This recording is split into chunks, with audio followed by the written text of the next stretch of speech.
Yes. Okay. We We are are live streaming. on Facebook and we are now officially recording. So if you both ladies would want to turn on your chat because Aaron, he'll give us a countdown for each round of messages. Sure. But hello, everybody who's on Facebook. Hey, good to see you. We All have, right, Karin. yeah, Just about showtime. Ready to rock? awesome. You know it? All right. Have a great show. Thanks. Program is being brought to you on the Voice America Health and Wellness Channel. For more information about our network and to check our additional show hosts and topics of interest, please visit voiceamericahealth.com.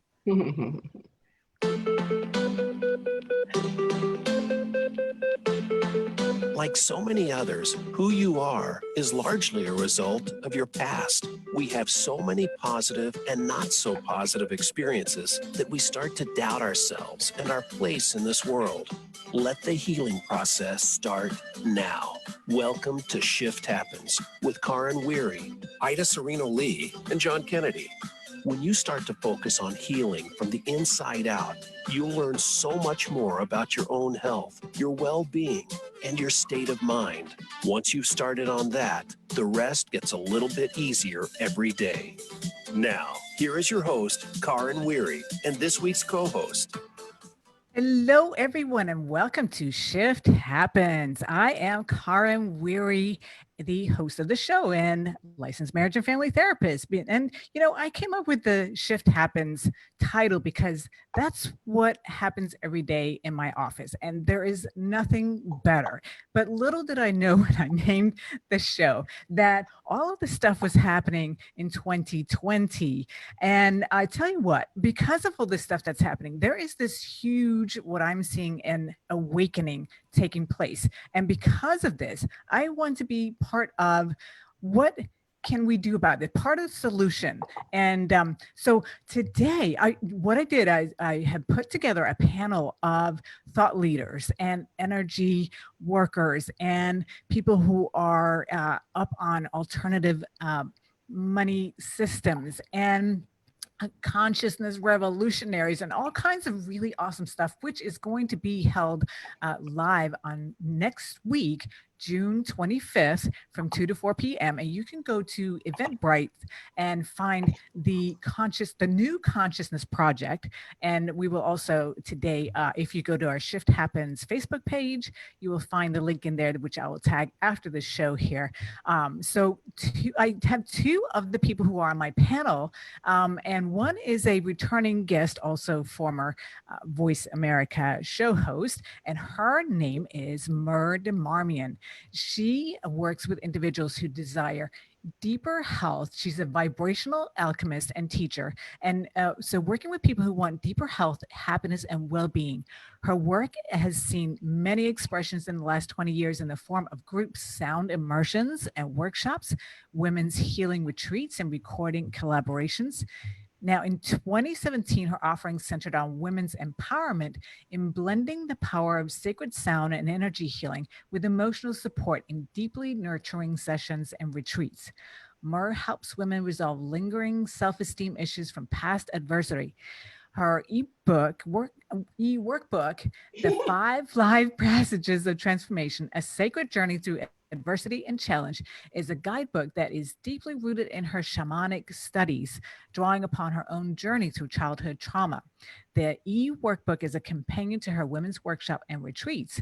Moore currently lives outside of Asheville, North Carolina, which is a gorgeous place. And before we get into this, let me introduce my other wonderful, amazing guest, Susan Schatzer, who is a 12-time #1 international best-selling author and worldwide consciousness revolutionary.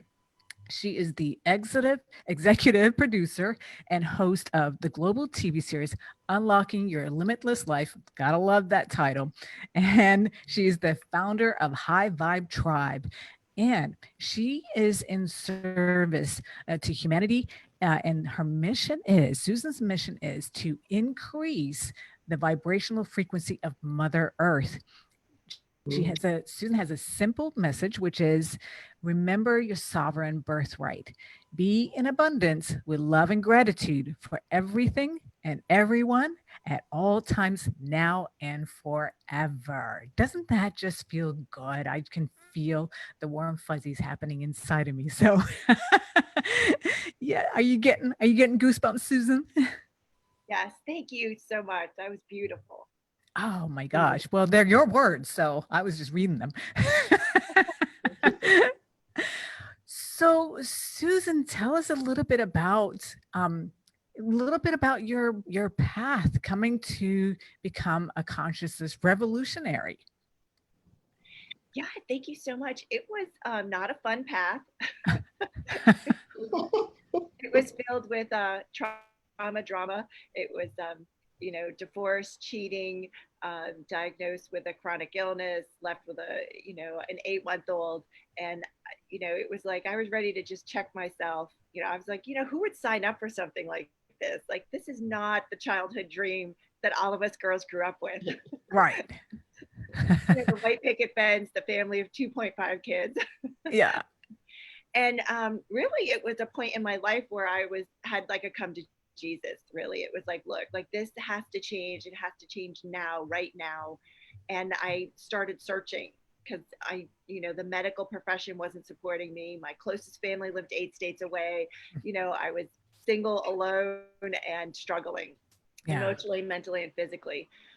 And so in the research, Karin, it was like everything just started to fall into place. It was like I started to ask questions and I got out of conclusion. And, one of the amazing questions, I was suggested to ask was what was right about that I was not getting. Mm. And that question really like cracked. It was like the volcano that, Yeah. everything had been brewing and then it just really exploded.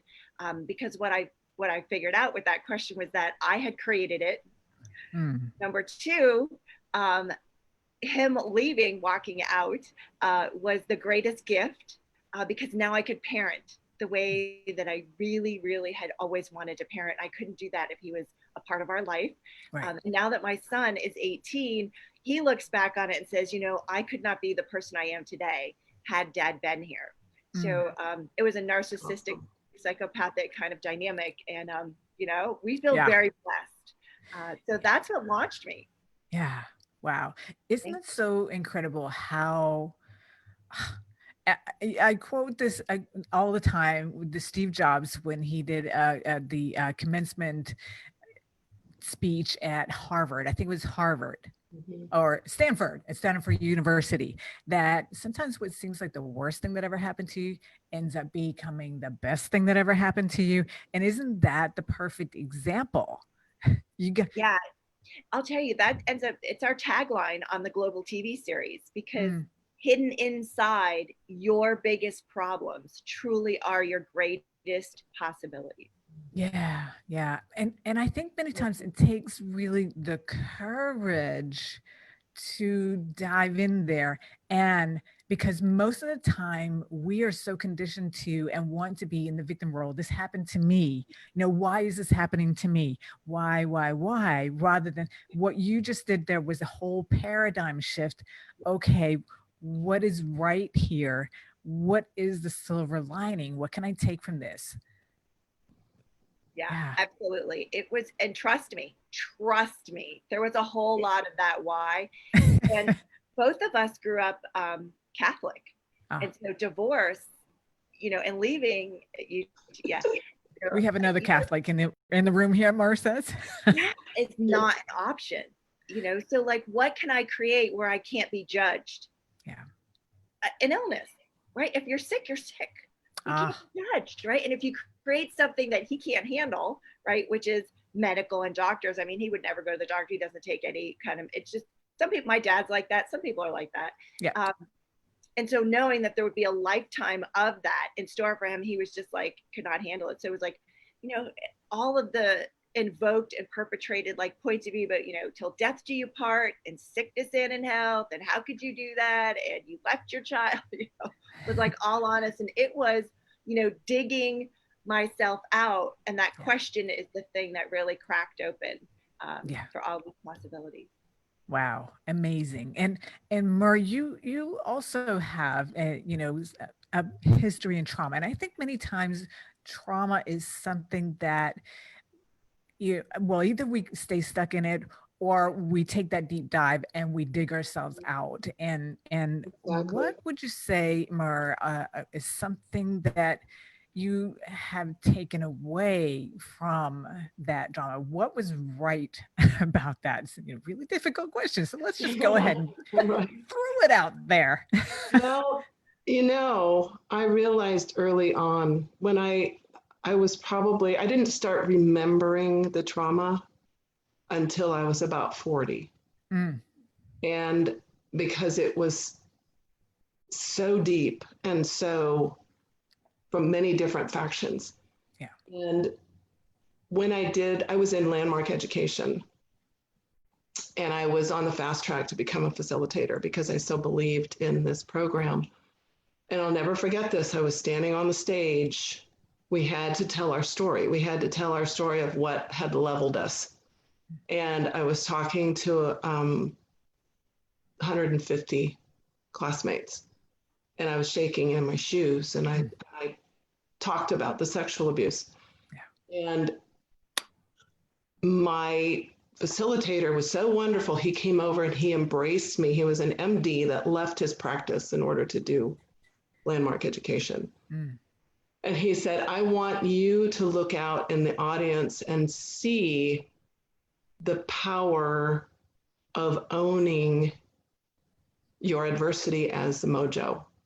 And I did. I looked out and half of the audience was sobbing. yeah. There was one man in the front row who had his face buried in his hands and he was shaking. He was so hard.